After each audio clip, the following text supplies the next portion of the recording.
हाँ, useful function first है अपना मॉड्यूल्स फंक्शन, है ना।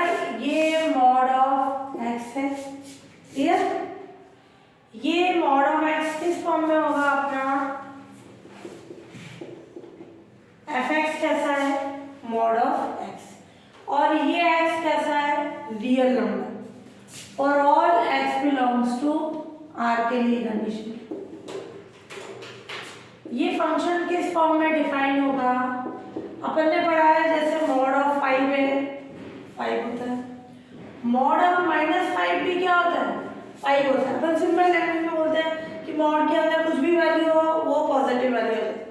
किसके कारण होता है, इफ एक्स क्या हो अपना लेस देन 0, नेगेटिव है, यानी ये नेगेटिव है, नेगेटिव से कैसे बन गया पॉजिटिव, यानी ये x की वैल्यू कितनी है -5, क्या आ गई +5। तो अपन ने क्या किया, इसको साइन चेंज हो गया, यानी ये किससे मल्टीप्लाई हो गया, माइनस से, +5 बना। तो अगर मॉड के अंदर कोई नेगेटिव वैल्यू है तो क्या कंडीशन हो जाएगी, यानी x लेस देन 0 है तो उसके साथ माइनस साइन आ जाएगा, वो माइनस उसको क्या कर देगा प्लस की फॉर्म। और if x greater than equal 0 है तो क्या कंडीशन हो जाएगी x। तो अगर x की वैल्यू 0, मॉड ऑफ 0 पॉजिटिव है वही रहता है, यानी जो अंदर वैल्यू है वही आ रही है, यानी x है तो वो x ही रहेगा। बट लेस देन होने पर उसका साइन चेंज हो रहा है, यानी क्या आ जाएगा माइनस ऑफ x की कंडीशन। तो ये मॉड का नोटेशन हो जाएगा, है ना। तो नोटेशन किस फॉर्म में हो जाएगा, मॉड ऑफ x की फॉर्म में।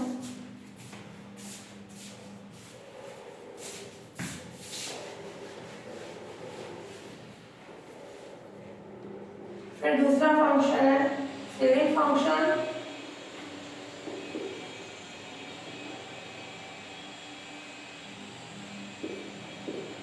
यानी उच्चतम मापांक फलन।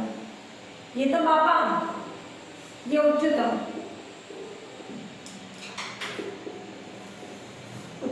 मापांक फलन।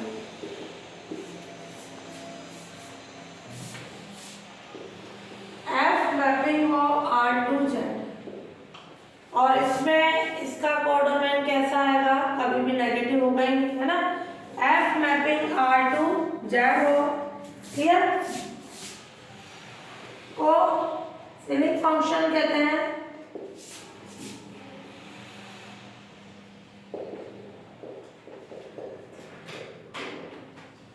इफ क्या कंडीशन हो, for all x belongs to R के लिए f ऑफ x क्या होगा, greater than equal x, clear. F x की वैल्यू क्या हो जाएगी, ग्रेटर देन इक्वल x की फॉर्म में।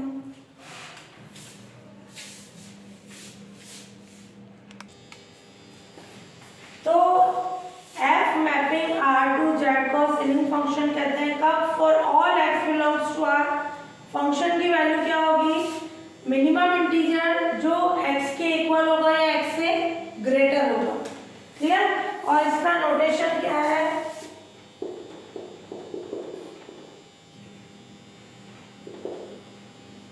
ये आ जाएगा, यहां से ओपन होता है, ये तो क्लोज में, क्लियर, यहां अपन बंद नहीं कर रहे। ये इसका नोटेशन ये है, क्या कंडीशन होगी, जैसे 3.4 बंद नहीं कर रहे, ये किसके बीच में आती है 3 और 4, तो उसकी बड़ी वैल्यू क्या आ जाएगी 4। क्या होगा, उच्चतम फलन, यानी 3.4 3 और 4 के बीच में आता है, तो उन दोनों में से बड़ी वैल्यू क्या होगी 4। अपन बोल रहे हैं मिनिमम इंटीजर जिसकी वैल्यू क्या होनी चाहिए x या x से ग्रेटर, तो इससे क्या होगी ग्रेटर की फॉर्म में।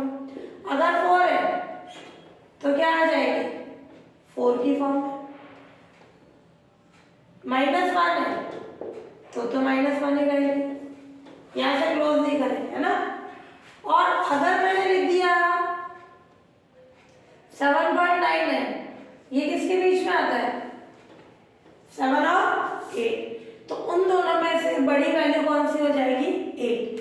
अगर मैं ये ले लूं -7.99, किसके बीच में आता है, -8 और -7, तो उन दोनों में से बड़ी वैल्यू कौन सी हो जाएगी, -7। तो कैसा हो गया सिलिंग फंक्शन की condition, f mapping R to Z, तो सिलिंग फंक्शन बोलेंगे कि for all x belongs to R के लिए f ऑफ x वह मिनिमम इंटीजर जो x के इक्वल हो या x से क्या हो, ग्रेटर हो। ये वैल्यू क्या आ रही है सारी, ये x है, या तो उसके इक्वल आ रही है, 4 के इक्वल आ रही है, या ये वैल्यू क्या आ रही है, x से ग्रेटर आ रही है।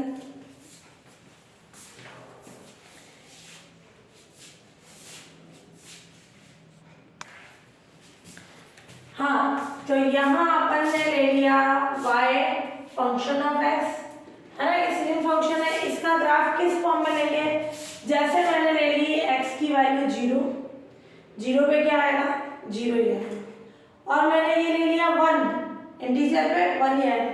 बट जब मैंने 0 से 1 के बीच की कोई वैल्यू ली 0.5, तो इस सिलिंग फंक्शन की वैल्यू क्या आ जाएगी, 1, क्योंकि ये 0 से 1 के बीच में आएगा बड़ी वैल्यू, इसको उच्चतम आप बोलते हैं ना, मैक्सिमम वाली वैल्यू, ये 1। ये 0.9 किसके बीच में आएगा, 0 और 1 के बीच में 1। तो अपन बोल रहे हैं जब x की वैल्यू 0 है तो y हो गया 0, एक तो ये, और जब अपना x 0 से 1 के बीच में है तो y हमेशा कितना आएगा, 1। तो x की वैल्यू ले रहे हैं अपन 0 से 1 के बिटवीन, तो y कितना आ जाएगा, 1। तो उसकी कंडीशन फिक्स हो गया, ये x है 0 से 1 के बिटवीन, y की वैल्यू क्या आ जाएगी, 1। कहां तक बन रहा है, यहां तक।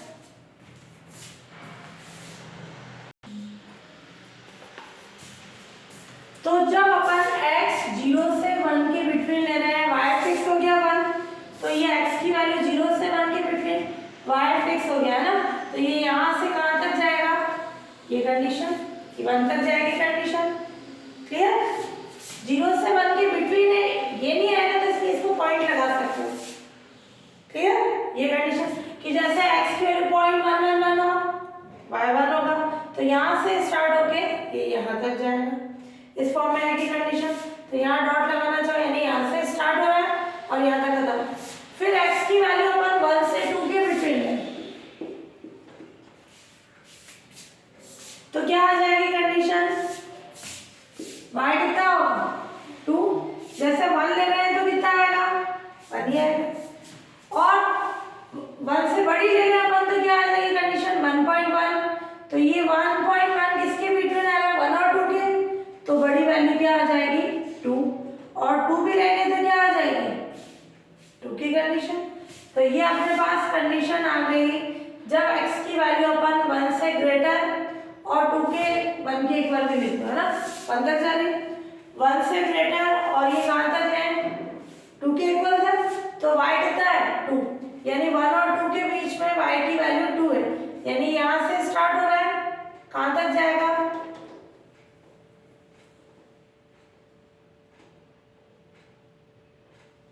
ये कंडीशन आ गई, क्लियर। यहाँ से स्टार्ट होके इस फॉर्म में आ जाएगी कंडीशन, x की वैल्यू जैसे 1.11 ले या 1.001 ले, तो क्या होगा, 2 आ जाएगी। तो यहाँ से स्टार्ट होके खत्म होने की कंडीशन ये शो कर रहा है, स्टार्ट की कंडीशन, खत्म का आ रहा है ये। फिर हम अपन ले लें इसमें कंडीशन,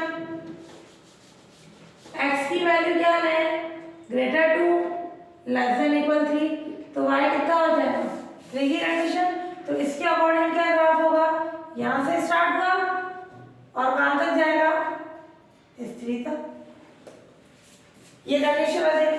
अब नेगेटिव में गए अपन, नेगेटिव में क्या होगी कंडीशन, x क्या हो, -1 से बड़ा और 0 के इक्वल या 0 से छोटा, तो क्या आ जाएगी उसकी वैल्यू, y कितना होगा, 0। जैसे मैंने ले लिया माइनस के 0.9, ये किसके बीच में आ रहा है? -1 और 0, बड़ी वैल्यू आएगी। इन दोनों में से बड़ी वैल्यू कौन सी है? 0। तो यानी जब x की वैल्यू -1 से ग्रेटर 0 के इक्वल 0 से छोटी है तो y कितना हो जाएगा? 0। तो क्या आ जाएगी कंडीशन? ये y की वैल्यू 0 की फॉर्म में, तो यहाँ से ये हो गया, यहाँ से स्टार्ट हुआ। फिर अब अपन ले लें इसमें -2 से बड़ी और -1 के इक्वल है छोटी, तो y कितना हो जाएगा? बड़ी वैल्यू कौन सी है इसमें? -1, तो y कितना हो जाएगा? -1 की फॉर्म में। तो x -2 से -1 के बिटवीन है ये, और y की वैल्यू कितनी है? -1। यहाँ से स्टार्ट हुआ और ये हो गई कंडीशन। ऐसे ही x क्या आ जाए? -3 से बड़ा, -2 की वैल्यू से छोटा, इन दोनों में से बड़ी वैल्यू क्या है? -2, तो y आ जाएगा -2। तो ये कंडीशन आ जाएगी अपने पास इस फॉर्म में। ये यहाँ से स्टार्ट हो गया, ये हो गया अपना ग्राफ। तो ये जो अपन ने पढ़ा सिग्नल फंक्शन का ग्राफ लेफ्ट टू राइट है, क्लियर? लेफ्ट से राइट तक ही, यानी बढ़ते बढ़ते ये, तो ये सर्कल किसको डिनोट कर रहे हैं कि y की वैल्यू कहाँ से कहाँ तक जा रही है? यहाँ से यहाँ तक, क्लियर? तो लेफ्ट टू राइट में चलता है। अब अपन देखिए फ्लोर फंक्शन यानी निम्नतम फलन, तो ये ले अपन फ्लोर फंक्शन है ना, निम्नतम f बैठे R2Z, वो सीलिंग फंक्शन था, इसको फ्लोर फंक्शन कहेंगे कब? f of x maximum integer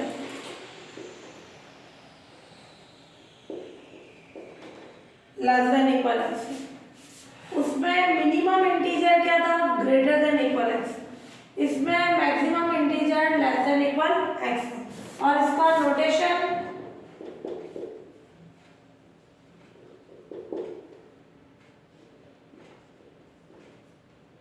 ये यहां से क्लोज होगा, क्लियर? ये फ्लोर से क्लोज हो जाएगा और सीलिंग में वो सीलिंग से ऊपर से क्लोज हो जाएगा, क्लियर? दोनों में डिफरेंस है क्या? तो ये फ्लोर यानी नीचे से क्लोज हुआ और सीलिंग वाला ऊपर से क्लोज हुआ, क्लियर? और उसमें मिनिमम इंटीजर था ग्रेटर देन इक्वल x की फॉर्म में, इसमें मैक्सिमम इंटीजर क्या हो जाएगा? लेस देन इक्वल x की फॉर्म में। तो इसका ग्राफ किस फॉर्म में आएगा? जैसे मैंने ये ली 3.4,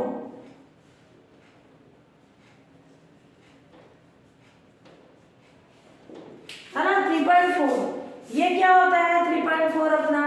ये किसके बीच में आता है? 3 और 4 के, तो उसमें से मिनिमम वैल्यू क्या होगी? 3, या फिर मैं ले लूं ओनली 3, तब तो क्या आएगा? 3 आएगा। ओनली 4 ही आ जाएगा, या ओनली -4 ले लिया तब तो यही आएगा, इंटीजर है तो इंटीजर ही आएगा। बट अगर अपन ने क्या ले ली कंडीशन -3.4, ये किसके बीच में आ रहा है? -4 और -3 के, इसमें उल्टा होता है, फ्लोर फंक्शन में मिनिमम वैल्यू देखेंगे -4 और उसमें मैक्सिमम। अपन बोल रहे हैं जो ये मैक्सिमम इंटीजर है ये x के इक्वल होना चाहिए या उससे छोटा, ये x है या तो x के इक्वल 3 के इक्वल या x से छोटा, -3.4 से क्या हो गया? ये छोटा, तो उसमें आ जाता है greater than equal, minimum integer greater than equal, ये मैक्सिमम इस फॉर्म। अब अपन देखें इसका ग्राफ, देखें किस फॉर्म में आ जाएगा? 0 है अपना, क्या है? y = function of x, floor function है, फ्लोर से बन रहेगा, है ना, ये कंडीशन, ये फ्लोर सीलिंग में ऊपर से बन रहेगा for all x belongs to r। ये 0 है, x 0 है तो y कितना रहेगा?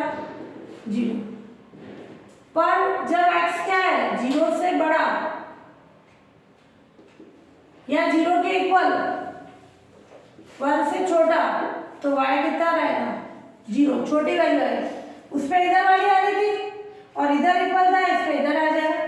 जैसे मैंने 0 लिखा तो 0 है, 0.1 लिखा तो 0 और 1 के बीच में, तो ये क्या आ जाएगा 0 और फ्लोर फंक्शन में उल्टा 1 आ जाएगा। तो 0 के इक्वल है x या 0 से बड़ा है 1 से छोटा है तो y की वैल्यू क्या होगी 0 के फॉर्म में। और इससे क्या कंडीशन आ जाएगी अपने x 0 से 1 के बीच में ले तो y की वैल्यू आ गई 0। तो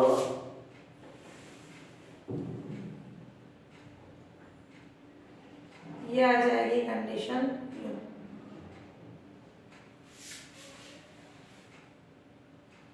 अपन क्या बोल रहे हैं x की वैल्यू 0 से बड़ी 1 से छोटी तो y की वैल्यू क्या है 0। ये राइट टू लेफ्ट में चलेगा, उसमें लेफ्ट टू राइट यूं चल रहा था, ये ले रहे थे इस तरीके से जानी थी कंडीशन। यूं बनाना चाहो सिंपल यूं बना सकते हो, डॉट बनाने का मतलब वो वहां से स्टार्ट होना है ना, तो ये यहाँ से स्टार्ट हो गया ये कंडीशन आ जाए। फिर हम अपन ले रहे हैं x की value greater than equal 1 less than 2, छोटी वैल्यू क्या आ जाएगी y 1। तो x 1 से 2 के बीच में, ये 1 से 2 के बीच में y कितना है अपना 1, तो ये इस फॉर्म में आएगा।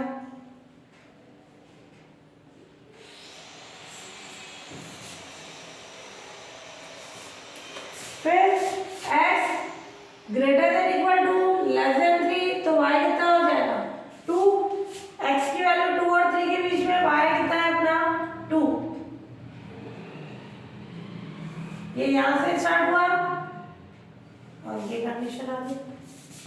फिर नेगेटिव के लिए लें तो x ग्रेटर देन इक्वल 0 हो गया, 0 के बाद क्या कंडीशन है अपन 0 से छोटी तो -1 के इक्वल और ये इक्वल 0 तो यहाँ आ गया, -1 के इक्वल यहाँ से बड़ा है 0 से छोटा कितना आ जाएगी y की वैल्यू नेगेटिव -1, तो ये आ जाएगी अपने x -1 से क्या ले लें अपन 0 के बीच में, ये आया -1 तो किस फॉर्म में चलेगा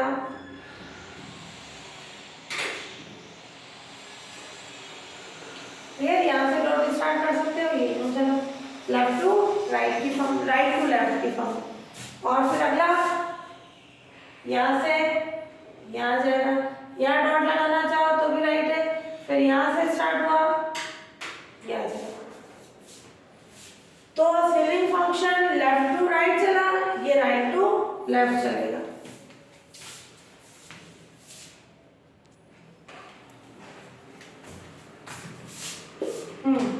क्वेश्चन नंबर 6 एक्सरसाइज का प्रूफ करना है कि n क्रॉस n में डिफाइंड टू रिलेशंस R1 और R2 इक्विवेलेंस रिलेशन है। जैसे ये n क्रॉस n में डिफाइंड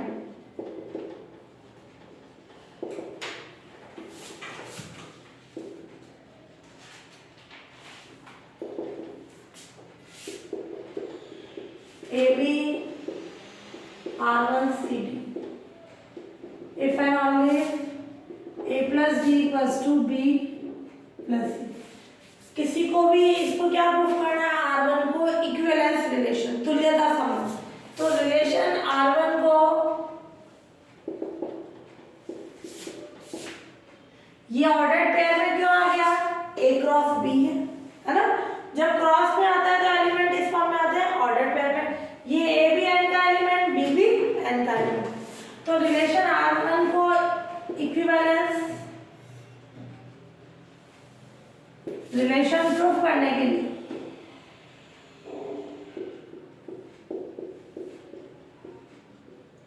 हम प्रूफ करेंगे, वी शैल प्रूव दैट, क्या प्रूफ करेंगे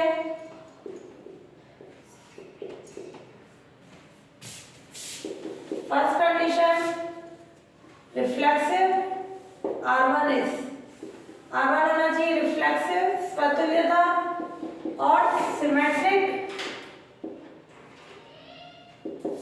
और third anti symmetric.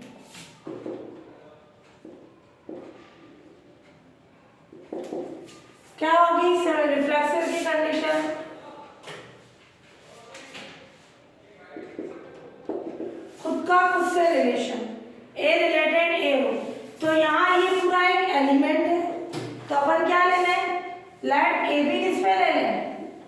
N cross N में। क्या ये रिलेशन सेटिस्फाई हो रहा है? A B R1 A B ले, ध्यान से देखना, मैंने सी डी की जगह भी क्या रखा? A B. If and only A D की जगह कौन आ गया अपना? बी। बी की जगह कौन है? बी। सी की जगह कौन है? A, which is true. A plus B को बी प्लस ए लिख सकते हैं। ये फॉर ऑल ए बी किसके एलिमेंट है? एन के। नेचुरल नंबर ये कम्यूटेटिविटी को सेटिस्फाई करता है। प्लस ऑपरेशन नेचुरल नंबर में कम्यूटेटिव होता है ये, तो इसका मतलब क्या हो जाएगा? implies that which is true।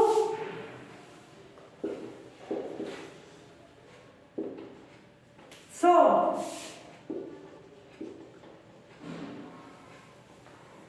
Relation R1 क्या होता है? रिफ्लेक्सिव। क्लियर? फिर सिमेट्रिक और transitive proof clear. Anti symmetric नहीं, ट्रांजिटिव है ना, संख्या। तो ये तो हो गया रिफ्लेक्सिव, खुद का खुद से रिलेशन। सिमेट्रिक में ए रिलेटेड बी मान के चलते हैं, है ना। तो अपन ने लेट कर लिया ए बी रिलेटेड है सी डी से। फॉर ऑल ए बी और सी डी किसके एलिमेंट है? एन क्रॉस एन के।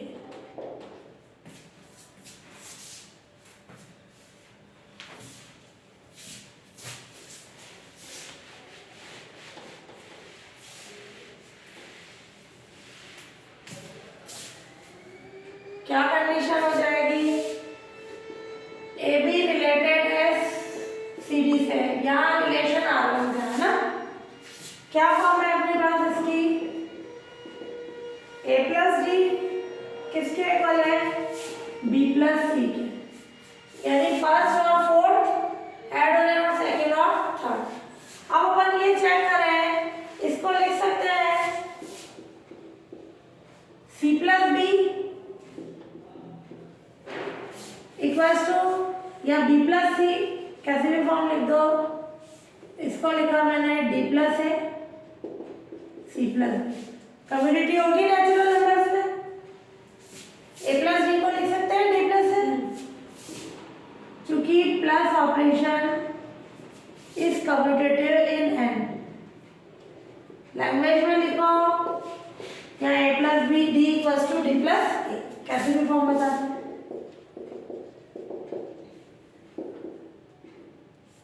इसको लिख सकते हैं अपन सी प्लस बी आगे डी प्लस है पीछे, सही है। तो अब मैंने कॉन्सेप्ट बना दिया C D related A B, क्या ये सही है? देखो फर्स्ट और क्या है? फोर्थ आ रहा है, फर्स्ट और फोर्थ, सेकेंड और थर्ड ये भी आ रहा है। तो यानी इसको अपन इस फॉर्म में लिख सकते हैं। और अगर नहीं पता चले इसका भी रिलेशन निकाल के बताओ, दोनों बराबर आ जाएंगे, प्रूफ हो जाएगा। तो अपन ने A B R1 C D लिया, ये कंडीशन, इसमें अपन ने क्या कर दिया? कम्यूटेटिविटी लगा दी, और इसको आगे लिख के इसको पीछे लिख सकते हैं। ये इसके इक्वल है तो ये भी इसके इक्वल होगा। तो सी और डी R1 ए बी की फॉर्म आ गई। और नहीं तो इसको सॉल्व करो तो क्या होगा? सी के साथ बी ऐड होना चाहिए और डी के साथ ए, दोनों इक्वल आ जाएंगे। तो ये आ गया। सो R1 क्या हो गया? सिमेट्रिक।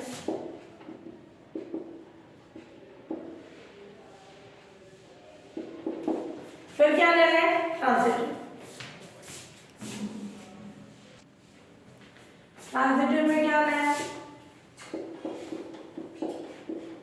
ए बी रिलेटेड सी डी, ये माना ए का बी से और बी का सी से, और C D related E F, ये अपन ने मान लिया।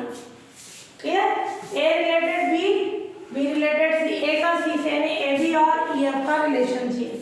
अब अपने पास क्या है? ए बी रिलेटेड है सी डी से, तो फर्स्ट और fourth A plus D equals to B plus C, ये इक्वेशन फर्स्ट आ गई। C D related E F क्या हो जाएगी कंडीशन? फर्स्ट सी और एफ, क्लियर, और ये डी और ई। फर्स्ट और फोर्थ ऐड हो गया, सेकेंड और थर्ड ऐड हो गया, जो रिलेशन की कंडीशन। अब अपने को क्या चाहिए कंडीशन? क्या हटाना है? सी डी हटाना है। क्या करना है? सी डी हट जाए, इन दोनों को ऐड करा दें, फर्स्ट प्लस सेकेंड, ये फर्स्ट प्लस सेकेंड, क्या आएगी condition? A plus D plus C plus F, B plus C plus D plus E, C से सी कैंसिल, डी से डी कैंसिल, तो ये ए प्लस एफ किसके इक्वल आ गया? बी प्लस ई के, ए एफ के साथ। तो ये कंडीशन देखो, इसका इससे रिलेशन है ए प्लस एफ और बी और ई, आ गई कंडीशन। तो इसका मतलब ये आ गया ए बी रिलेटेड होगा किससे? ई एफ से। सो अपन ने लिया क्या था? ए बी रिलेटेड